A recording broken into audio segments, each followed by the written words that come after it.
अध्याय 28वां, पुरंजन की स्त्री योनि में जाना और अविज्ञात के उपदेश से उसका उद्धार। नारद जी ने कहा है, राजन, एक बार काल कन्या ने बड़े वेग से बूढ़े सांप से सुरक्षित पुरंजन की नगरी को घेर कर उस पर आक्रमण कर दिया। बूढ़े सांप से सुरक्षित पुरंजन की नगरी को घेर कर उस पर आक्रमण कर दिया।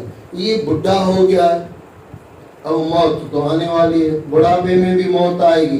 थोड़ा समझना है इसको, आनंद आएगा सुन के, और सच्चाई भी है, किसी को बुरा लगे तो माफ करना। बचपन जाता है ना, जाते जाते जवानी देके जाता है, बराबर ना। बच्चा बचता नहीं है, जवानी आ गई, लेकिन फिर भी जवानी अच्छी लगती है, कुछ देके गए। अच्छा, जवानी ये भी जाएगी, लेकिन ये जवानी भी जाके जाके कुछ देके जाती है, इसके लिए जवानी भी अच्छी लगती है। बच्चा जाते जाते जवानी देके जाता है, इसके लिए बचपन भी पसंद है। जवानी जाते जाते जाते जवानी, वो जवानी भी कुछ देके जाती है, बुढ़ापा देके जाता है। ये बुढ़ापा हमारा कुछ देके नहीं जाता है, ये लेके जाता है। इसके लिए बुढ़ापा किसी को पसंद नहीं है। आप कभी किसी को बोल के देखना, वैसे बोलेगा तेरा बाप बुढ़ा, तेरी माँ बुढ़ी, मैं नहीं बुढ़ा, पूरी दुनिया बुढ़ी, क्योंकि बुढ़ा हमारा कुछ देके नहीं जाता है। बुढ़ापा अवस्था हमारी मौत को, यानी हमारे जीवन को लेके चला जाता है। इसके लिए बुढ़ापा किसी को पसंद नहीं है। जब अच्छा, बुढ़ा यानी क्या, उम्र से बुढ़ापे को मत देखो। जब तक अपने मन की हार नहीं मानी है, तब तक आप जवान हो। और जब तक आपका शरीर स्वस्थ है, जब तक आपकी इंद्रियां सही है और अपनी शक्ति आपके पास है, वो सब पूरी शक्ति परमात्मा तरफ, गुरुओं के तरफ लगा दो। अंत में पता नहीं भाई क्या होगा। बुढ़ापे में अगर आपको भगवान न करे घुटनों का दर्द है, आप नहीं घर से निकल रहे हो, कौन लेके आएगा भाई आप? बेटा साथ दे न दे, उनको अपने काम है। बहू साथ दे न दे, अपने काम है, अपनी मजबूरियां हैं, अपने काम है, अपनी जिंदगी है। जब तक आपके पास शक्ति है ना, गुरुओं को और परमात्मा को मत छोड़ो। और ऐसे कहा जाता है, जब तक आपके पास शक्ति है, परमात्मा तरफ चलो। जब आपकी शक्ति नहीं होगी ना, तब परमात्मा आपके द्वार पे आके खड़ा हो जाएगा। ये पक्की बात है। लेकिन वो पूरा लगाया होगा तो, हमारा पूरा लगता नहीं। मैं अपने अंतर हृदय से कह रहा हूं, लग जाए ना, आनंद आ जाए। पुरंजन का स्त्री योनि में जाना और अवज्ञा के उपदेश से उसका उद्धार। नारद जी ने कहा, राजन, एक बार काल कन्या ने बड़े वेग से बुढ़े सांप से सुरक्षित पुरंजन की नगरी को घेर कर उस पर आक्रमण कर दिया। वह अपने पति भय के साथ उस पुरी में प्रवेश कर भारी तबाही मचाने लगी।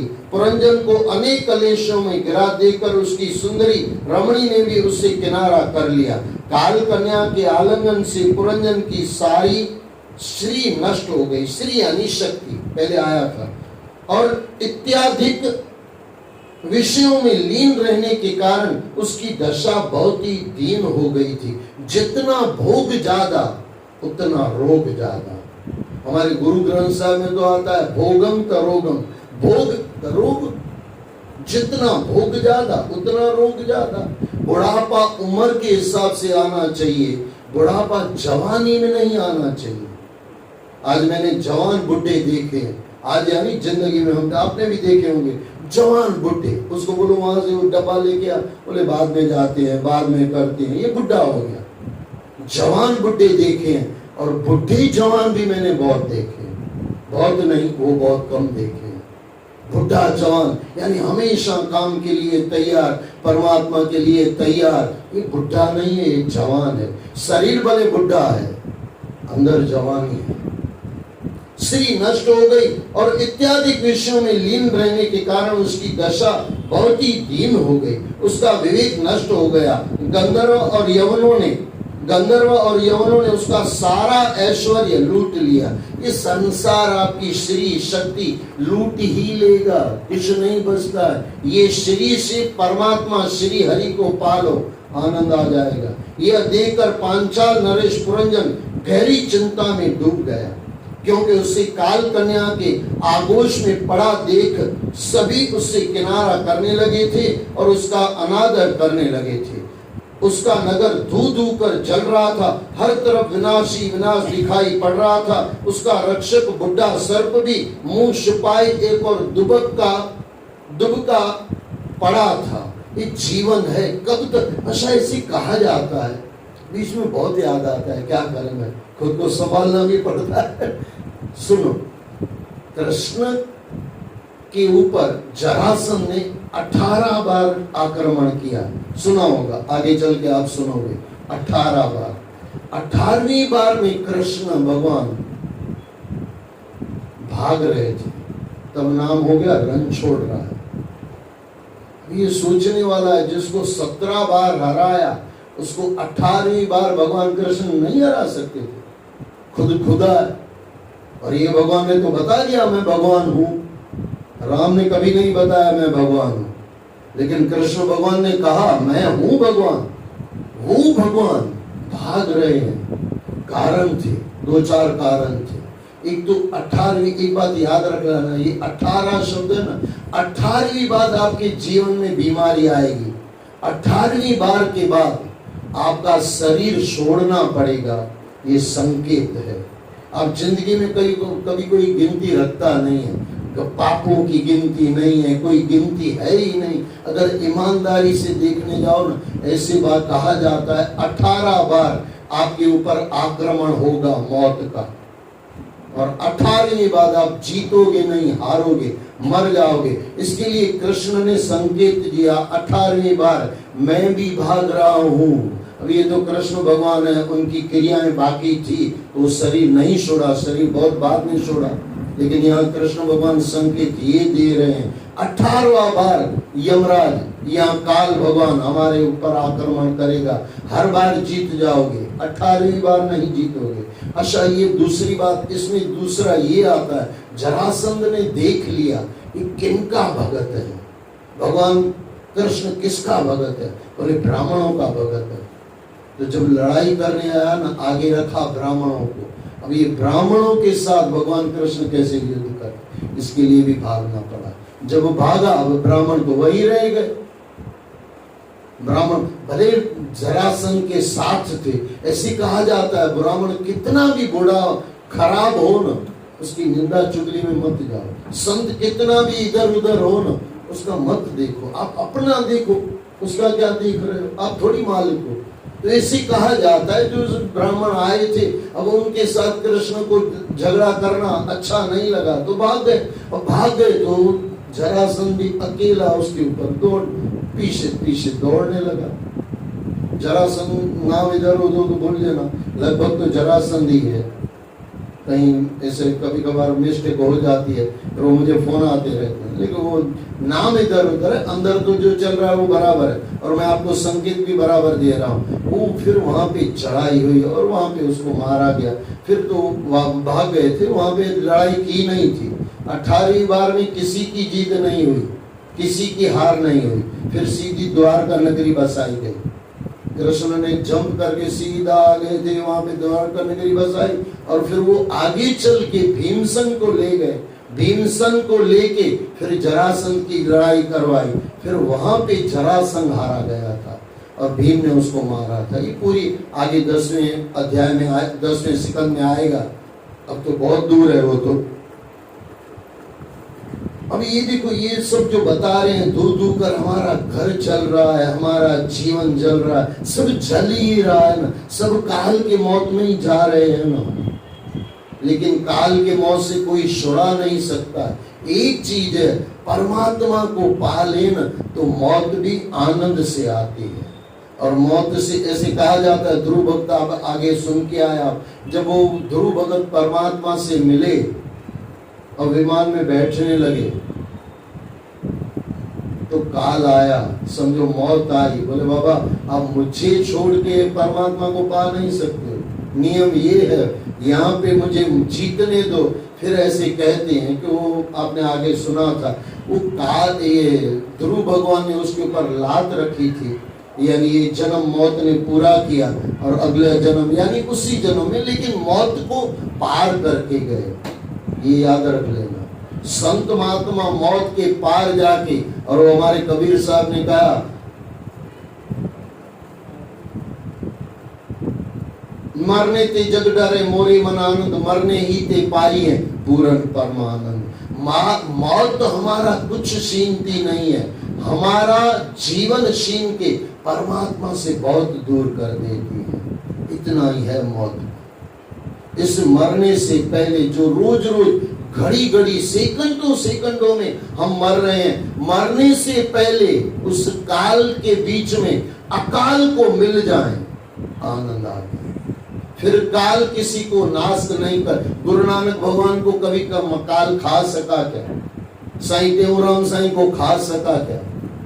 वैसे ऐसे गुजराती में कहावत है, नाम एनु नाश, लेकिन काल उसको नहीं खा पाया। जिसका नाम है, उसका जो परमात्मा से जुड़ गया, उसका नाम अमर हो गया। उसका नगर धू धू कर जल रहा था, हर तरफ विनाशी विनाश दिखाई पड़ रहा था। उसका रक्षक बूढ़ा सर्प भी मुंह छुपाए एक और दुबका पड़ा था। ये बुढ़ापा इसके लिए कह रहे हैं। कोई उसकी सहायता को उसके पास दिखाई नहीं पड़ रहा था। उसके नगर को काल कन्या के हाथों में पड़ा देकर वह रोने लगा। अब वह पूरी तरह से असहाय हो चुका था। उसने सोचा कि स्त्री के मोहपाश में बंधकर उसने अपना सर्वनाश कर लिया है, परंतु अब पछताने से क्या होना था। अब चिड़िया चुग गई खेत, हमारी चिड़िया चुग न जाए इससे पहले परमात्मा को पाले। वह अभी मोह में फंसा यह सोच रहा था कि जब वह परलोक को चला जाएगा तब उसकी प्रिय पत्नी क्या होगा। हम भी सोचते हैं ना, हम मर जाएंगे तो घर वालों का क्या होगा, वह कैसे अपना निर्वाह करेगी। उसे अपने बाल बच्चों की चिंता भी खाई जा रही थी। ये सब हमारा ही है, अब सब हमारे लिए ही कहा जा रहा है। मेरे चले जाने के बाद मेरे सहारे रहने वाले मेरे ये पुत्र पुत्री पौत्र नाती कैसे अपना जीवन चला पाएंगे। यही अभिमान है हमारा। कौन इसकी देखभाल करेगा। इस प्रकार अज्ञान में डूबा हुआ पुरंजन शोक में डूबा हुआ संताप कर रहा था। उसी समय उसे पकड़ने के लिए यवनराज भय आ पहुंचा। उसने उसे पशु के समान बांधा और खींचकर घसीटते हुए ले चला। उसके अनुचर और उसका सर्प भी शोकाकुल होकर उसके साथ चलने लगे। उस समय भी अज्ञानतावश उसे अपने मित्र और हितैषी अवज्ञात का ध्यान नहीं आया। ये अवज्ञात यानी परमात्मा, जिसकी तरफ हमारा कभी ध्यान नहीं होता। उस निर्दयी राजा ने जिन निर्दोष पशुओं की हत्या की थी, वे सभी अब उसके पास आकर उसे नोचने पहुंचने लगे। मजे तूने लूटे हैं, मुसीबतें कौन संभालेगा। ये मेरा प्रिय शब्द है। मैं काफी लोग मुझे कहते बोलो ऐसा भी ये दिल को टच कर जाता है, आप भी कर लो और ये बहुत बढ़िया है। और ये दिल को टच हो जाए ना, आनंद आ जाए। हंस हंस के किए हुए पाप रो रो के हिसाब देना पड़ता है। पाप करते समय हम हंसते हैं ना, हंस हंस के किए हुए पाप रो रो के हिसाब देना पड़ता है। मजे हमने लूटे हैं, मुसीबतें हम ही संभालेंगे। ये अगर याद आ जाए, आनंद आ जाए। नोचने पहुंचने लगे। उस समय अपार कष्ट को सहते हुए घिसटता रहा।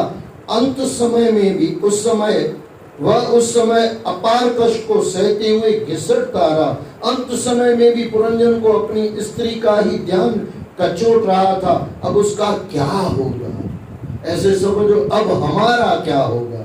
जब काल कन्या ने उसके प्राणों को उसके शरीर से खींच लिया तो वह शून्य में अंत काल तक भटकता रहा। बड़ी मुश्किल से उसे दूसरे जन्म विदर्भ राज की सुंदर कन्या के रूप में मिला। जब वह विदर्भ कन्या विवाह के योग्य हुई, दूसरा जन्म हो गया। क्यों स्त्री मिली, क्यों स्त्री बना, क्योंकि स्त्री के मोह में गया। अंते जामति सागति, अंत में जहां हमारी मति होगी वहां हमारी गति होगी। मति यानी बुद्धि, गति यानी जाना। परमात्मा तरफ होगा, गुरुओं तरफ होगा, गुरुओं के शिष्य बनेंगे। तब विदर्भ राजा ने उसका स्वयंवर घोषित करते हुए घोषणा कर दी कि उसका विवाह उसी वीर पुरुष से होगा जो सर्वश्रेष्ठ पराक्रमी होगा। तब शत्रुंजय पांड्य नरेश महाराजा मल्लध्वज ने समर भूमि में समस्त राजाओं को जीतकर उसके साथ विवाह किया। मल्लध्वज राजा ने उससे एक कन्या और 7 पुत्र उत्पन्न किए। ये सातों आगे चलकर द्रविड़ देश के 7 राजाओं के रूप में विख्यात हुए। राजन, फिर उन 7 ने बहुत से पुत्र उत्पन्न किए और सारी पृथ्वी पर फैल गए।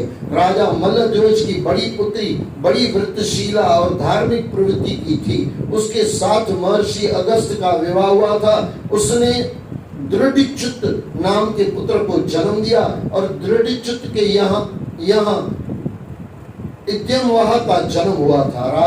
राजा मल्लध्वज धार्मिक प्रवृत्ति के राजा थे। वे भगवान श्री कृष्ण के परम उपासक थे। उन्होंने वृद्धावस्था आने पर अपना सारा राज्य अपने पुत्रों में बांट दिया और स्वयं श्री कृष्ण की आराधना करने की इच्छा से मल्य पर्वत पर चले गए। उनकी पत्नी ने भी उनका अनुसरण किया। वहां चंद्रवसा, ताम्रपाणी और वटोदका नामक की 3 नदियां बहती थी। उन नदियों के पवित्र जल में स्नान करके वे प्रतिदिन अपने शरीर और अंतकरण को निर्मल करते थे। कंद मूल, बीज, फल, फूल, पत्ते, तृण आदि खाकर वे शीतल जल से अपनी शुदा शांत करते थे। वहां रहकर उन्होंने कठोर तप किया। उसका शरीर सूख गया पर उन्होंने इसकी जरा भी चिंता नहीं की। देखो, अगले जन्म में गलती हुई लेकिन यहाँ सुधार दी गई। अब हमको पता थोड़ी है अगला जन्म कौन सा मिलेगा। हमारे पास तो यही जन्म है भाई, यही जन्म है। उसमें भी कितना बीत गया और वो भी करीब करीब ईमानदारी से देखो ना, किसी को बुरा मत लगे, पापों में ही गया भाई। माने न माने, अंदर तो जी तो मानता है, अंदर नहीं मानता हम बुरे हैं। थोड़ा ईमानदारी से चेक करना। मैं जो अभी बोल रहा हूँ बुरा लगे तो मैं बार बार माफी मांग के आपको कह रहा हूँ, क्योंकि मैं भी आपके साथ हूँ। भगवान न करे इसी समय हमारी मौत आ जाए तो ऐसे कोई कर्म किए हैं कि अगली बार परमात्मा मनुष्य जन्म दे। अगर आपको अंदर से लगता है, देखो हमारी माता जी मुंडी हिला रही है, नहीं किया है, हकीकत है। हमारी मुंडी हिलती नहीं है कि नहीं किया, बाकी सच्चाई तो यही है ना। अगर अंदर से लगे कि हाँ मैंने ऐसे कर्म किए हैं कि परमात्मा वापस मनुष्य जन्म देगा, तो भी बहुत कुछ आप पा के जाओगे, कुछ इतना घुमा के नहीं जाओगे और अगले जन्म वापस एक मौका वापस मिलेगा। लेकिन तब तक तो अच्छा कुछ कर लेना भाई। महाराज मल्लध्वज ने सभी जीवों के प्रति समदृष्टि रखकर सुख दुखों के द्वंद्वों को जीत लिया था। यम नियम को पालन करते हुए उन्होंने समस्त वासनाओं पर विजय प्राप्त कर ली थी। वे 100 दिव्य वर्षों तक एक ही स्थान पर बैठकर ब्रह्म भाव से श्री कृष्ण की आराधना करते थे। उन्होंने अपनी साधना से अपनी आत्मा में ही श्री कृष्ण के स्वरूप के दर्शन किए और श्री कृष्ण में अपनी आत्मा को स्थित देखा। आत्मा परमात्मा के इस अभिन्न योग से उनके सारे भेद शांत हो गए। इधर उधर उनकी पत्नी भी पूर्ण भक्ति भाव से, मैं इसके लिए जोड़ के आया क्योंकि ये पत्नी है उनकी, जो आगे आप व्याख्यान सुन के आए।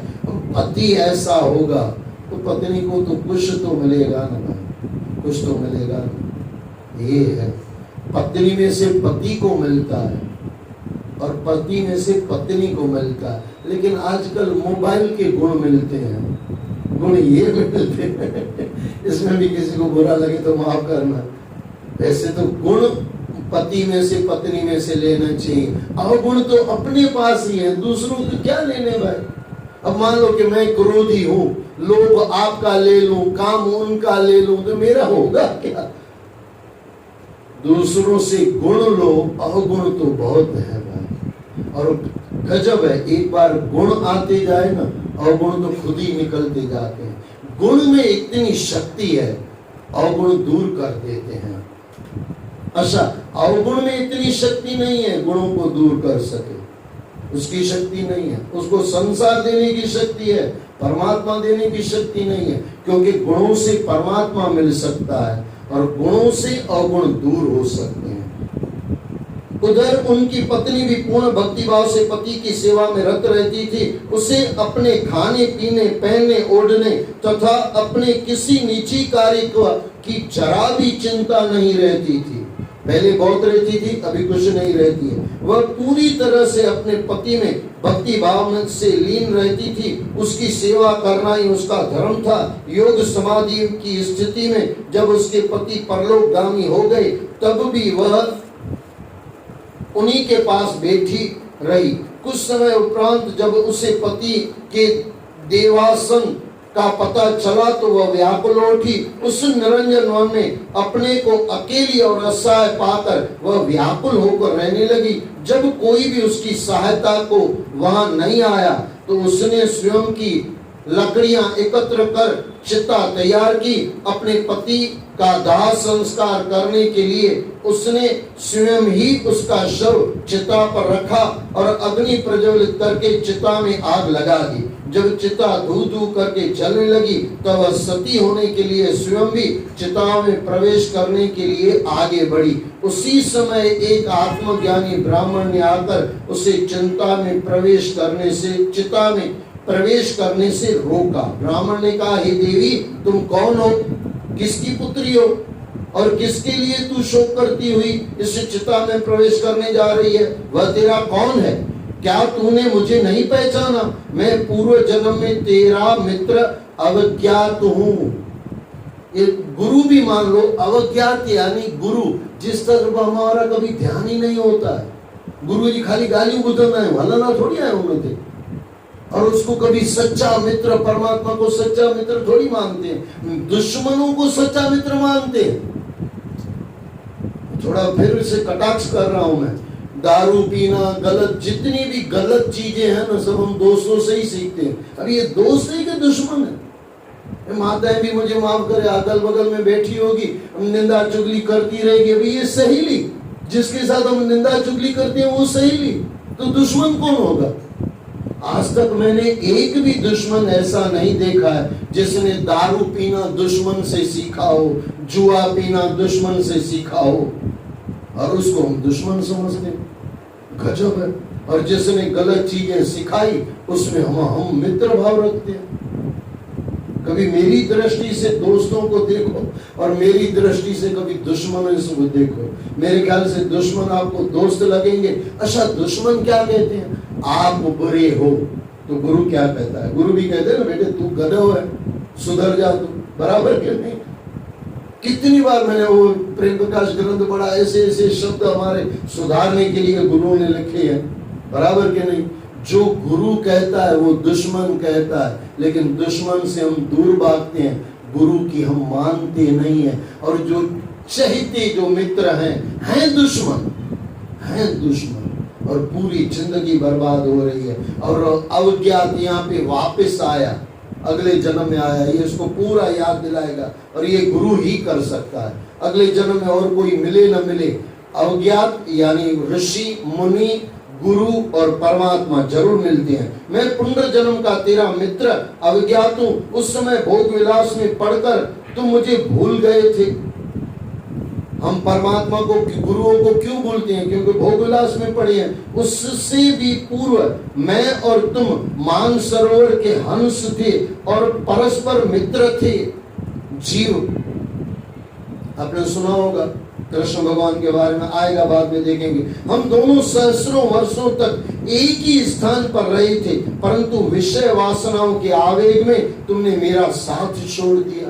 ये चेक करते जाना हमारा ये, मैं बार बार कह रहा हूँ, पुरंजन या पुरंजनी, या तो हम पुरंजनी है या तो हम पुरंजन है। अब इस जन्म में तुमने स्त्री का रूप भी देखा है। 5 महाभूतों से बना यह शरीर 5 ज्ञानेंद्रियां और 5 कर्मेंद्रियां से युक्त है। मन इन इंद्रियों का संचालन करता है। इसका रूप उस नगर के समान है। अब देखो ये पूरा बताया जा रहा है, जो मैं बार बार आपको बता रहा था, इसको थोड़ा ऊपर से सुन लो। 5, अब इस जन्म में तुमने स्त्री का रूप भी देखा है, क्योंकि खुद ही स्त्री बन गई। 5 महाभूतों से बना यह शरीर, 5 ज्ञानेंद्रियां और 5 कर्मेंद्रियों से युक्त मन इस इंद्रियों का संचालन करता है। इसका रूप उस नगर के समान है जिसके 9 द्वार हैं। चेक कर लो, 9 द्वार हैं, ऊपर यहाँ तक 9 द्वार। अच्छा, ये कल रावण मारा गया, जन्म ये है, हाँ, जलाया गया। अब ये 9 द्वार यानी इसको 10 मुंडी थी, यानी 9 इंटू 10, 90 जगहों से रावण पाप करता था। हमारा 9 जगहों से पाप होता है, उसका 90 जगहों से होता था, क्योंकि 2 आंखें नहीं, 10 मुंडी तो 20 आंखें ना, बराबर की नहीं। और एक जीभ नहीं, एक जीभ हमको इतना हैरान करती है। रावण को 10-10 जीभ थी, अब उससे परमात्मा भी, ये तो रावण भी हो गया, शक्ति भी बहुत थी, जितना चाहे खाए, जितना चाहे लोगों को दुखी करे। ये रावण बना, इंद्रियां हमारी हमको परेशान कर रही है। अब इसका भी जो बता रहे हैं, 5 ज्ञानेंद्रियां और 5 कर्मेंद्रियों से युक्त है, मन इंद्रियों का संचालन करता है। इसका रूप उस नगर के समान है जिसके 9 द्वार हैं। अब एक कहानी आप पूरा सुन के आए, उनके साथ जोड़ते जा रहे हैं। सर्प रूपी प्राणवायु इसकी रक्षा करता है। प्राणवायु जो हम लेते हैं, ये सर्प बन के हमारी रक्षा करता है। लेकिन कब तक? जब तक ये बराबर है तब तक दिल में चलता है ना सांस। बुढ़ापे में सांस चलती नहीं है बराबर, धीमी गति हो जाती है। बुद्धि इसकी स्वामिनी है, आत्मा इसमें ऊर्जा है, जो साथ रहकर भी तटस्थ होकर इसकी गतिविधियों का साक्षी है। सतनाम साक्षी आत्मा। परंतु अज्ञान के कारण बुद्धि नष्ट हो जाती है। अज्ञान कौन सा? ये मेरी है, ये मेरा है, ये मैंने किया, मरने के बाद मेरे परिवार का क्या हो गया, ये सब अज्ञान में आता है। परंतु अज्ञान के कारण बुद्धि नष्ट हो जाती है और मन विषय वासनाओं रूपी सुंदरी के मोहजाल में फंसकर इस शरीर का विनाश करने पर तुल जाता है, यानी लग जाता है। तब एक दिन काल रूपी कन्या बड़े वेग से इस शरीर पर आक्रमण करके अपने पति के साथ इसे खा जाती है, अपने पति के साथ इसे खा जाती है। मित्र, तुम न तो विदर्भ राज की पुत्री हो और न यह मल्लवीर मल्लध्वज तुम्हारा पति है। जिस ईशा रूपी सुंदरी ने तुम्हें इस शरीर रूपी नगर में रोके रखा है, तुम उसके पति भी नहीं हो। तुम पहले जन्म में अपने को पुरुष मानते थे और इस जन्म में अपने को स्त्री मानते हो। अभी पत्नी है, अभी पति बनेंगे, फिर बच्चा बनेंगे, बाप बनेंगे, कुछ भी खुद को ही समझ लेते हैं। यानी ये जन्म में स्त्री समझ लिया, अगले जन्म में पति समझ लिया खुद को। गुरु कहते हैं ये कुछ तू नहीं है, तू कुछ और है, वहां बताया जाएगा। स्त्री को इस जन्म में अपने को स्त्री मानते हो, इसलिए मोहवश तुम सती हो जाना चाहते हो। यह सब मेरी फैलाई हुई माया है। वास्तव में तुम ना तो पुरुष हो न स्त्री हो, हम दोनों ही मान सरोवर के हंस हैं। हमारा जो वास्तविक रूप है उसे तुम स्मरण करो।